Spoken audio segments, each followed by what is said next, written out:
Okay, well, hello everyone, and today we're going to look at spatial concepts. So, the last lesson we looked at different types of maps, but today we're going to move on to a different section, which will be on spatial concepts.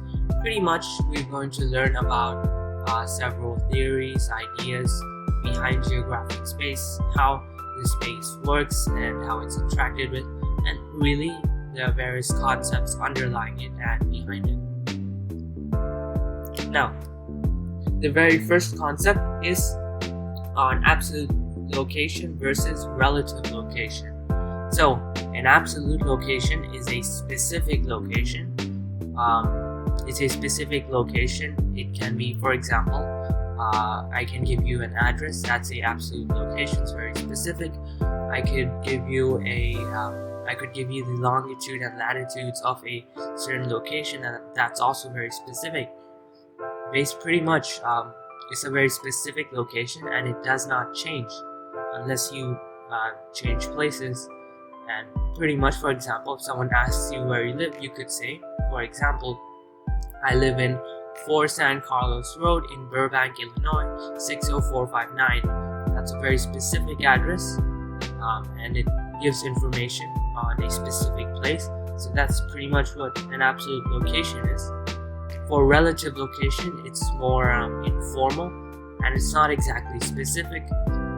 It's more of a location that you say based on the various objects and places around it or surrounding it, and it could change meaning. There are many ways to give it or say it, and it's not always exact. So for example, if someone asks you where you live, like your friend asks you, then you can say, well, I live 3 blocks away from this San Diego Walmart, and it's close to this Domino's restaurant. Very informal, but it gives the person a general idea of where you live. Because sometimes I give your friend your address, and if they're really close by and you want to be informal, it takes difficulty interpreting the address, and well, even more so if you're giving latitudes and longitudes, right? So both have their own uses, and pretty much to summarize, absolute locations are more formal, relative locations are more informal, absolute locations are more exact, more precise, they don't often change, and relative locations could change, meaning there are many ways to give relative location, and they're not always exact or precise. So that's pretty much the difference between absolute and relative location. So, well, we can move on to the next concept, which will be distance decay. So pretty much in simple terms, what it is the farther away you are from something, the less interaction you have with it. So let's say I'm in California and there's a supermarket in Washington.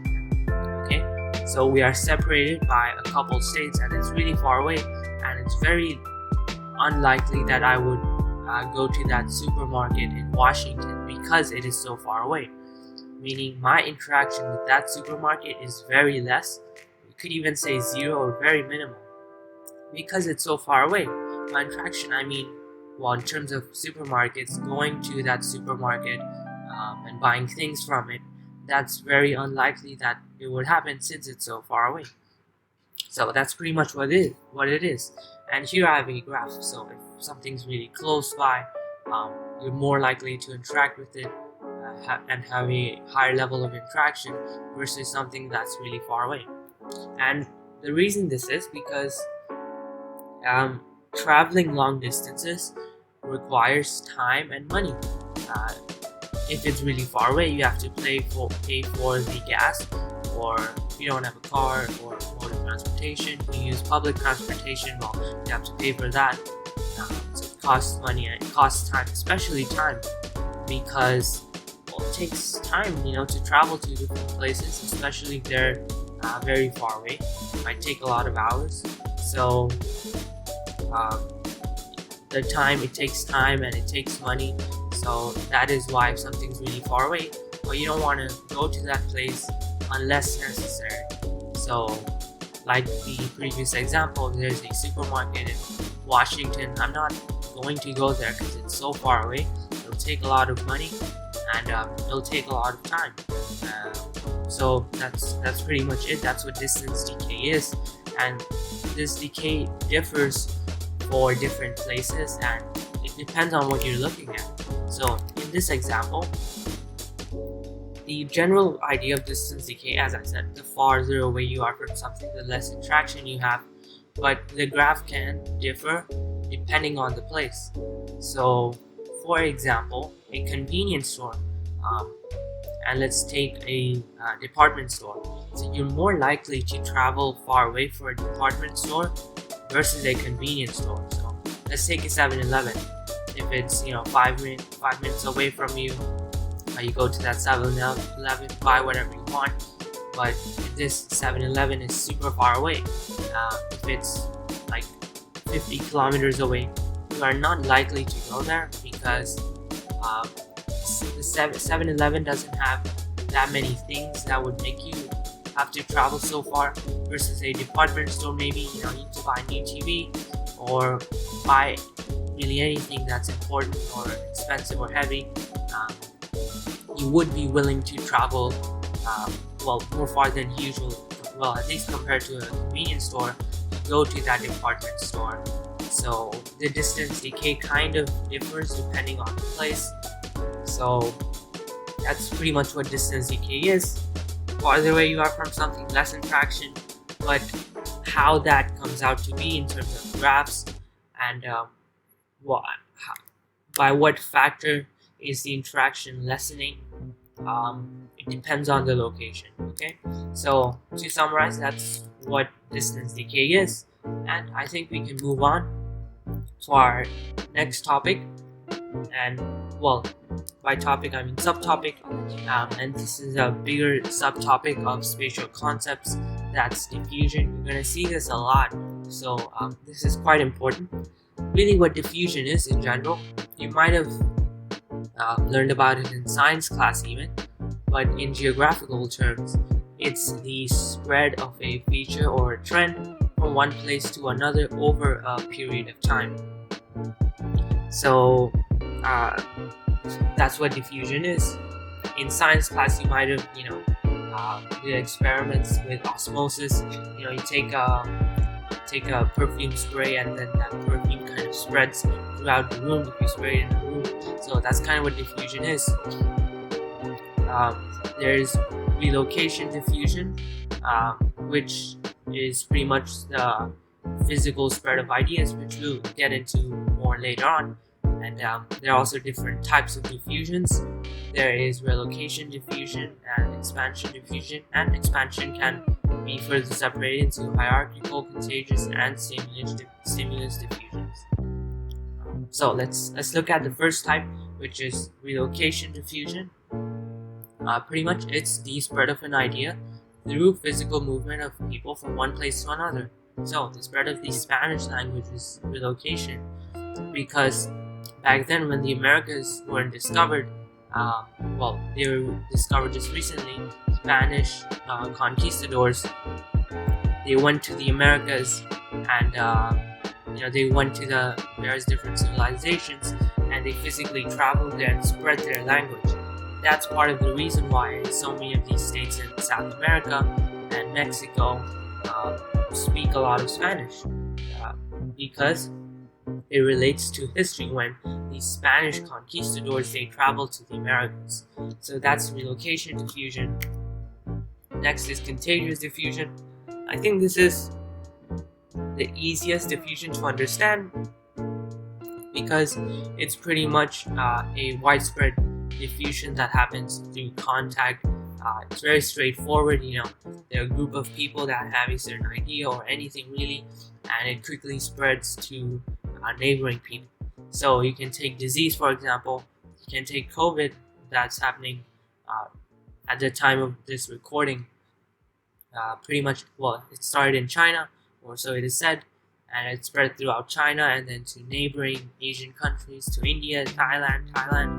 Then there's relocation diffusion to America and Europe, and over there, if there's contagious diffusion, people contacted it, and when more people surrounded those affected people, well, that disease spread even more. In fact,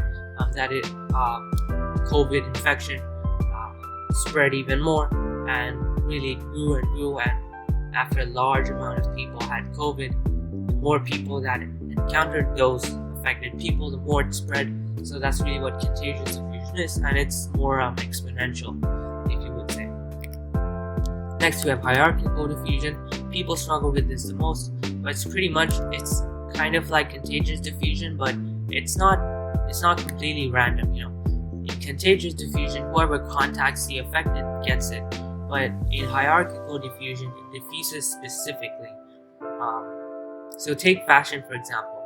So let's say some big fashion trend starts in France, and then it spreads to the other important people, important fashion icons in America and other places. So there's specific diffusions to other places, other people who are of authority or power, or are of significance in that particular field or area. So in this example, fashion, let's say there's a trend in France, in Paris, and it spreads to, like, let's say Gucci and the heads of Gucci, Chanel, and all these big fashion icons, and it kind of spreads from there. And there's this specific directed diffusion, which is what hierarchical diffusion is. It doesn't always spread to everybody. Obviously, if you're not into fashion or you're not even related to fashion, you probably won't be aware of the new fashion trends that are being made in Paris, because it's hierarchical diffusion, it's specific spread. Unlike COVID, doesn't matter what you do, what you are. If you're next to someone with COVID, you're gonna get COVID. So again, there's no jumping, it's just random direct contact, you get it. Doesn't matter what kind of person you are. Hierarchical diffusion, it's a directed spread. So that's the difference between the two. And next is stimulus diffusion. Easier to understand. Pretty much it's when an idea diffuses to other places, but that original idea is changed by the new adopters. So let's take McDonald's. McDonald's is pretty popular in India, but they make beef burgers, right? And beef is most people in India don't eat beef, so it was changed. So it had like a potato patty kind of, and they made like vegetarian burgers and stuff because people in India didn't eat beef. You can take pizza, for example, New York pizza, right? So pizza is originally an Italian dish and came to America, and it was changed. And there's this, you have the Chicago deep dish pizzas and New York pizzas and all that. So an idea diffuses, but it kind of changes. The recipient, the people who receive that idea, change it a bit. So it diffuses, but it also gets changed. So in this map, you can see McDonald's. A McDonald's restaurant in different countries is going to be different. Although the central idea is still the same, it's McDonald's, it's burgers, but it's kind of different, to suit that specific country's needs. So that's really what stimulus diffusion is.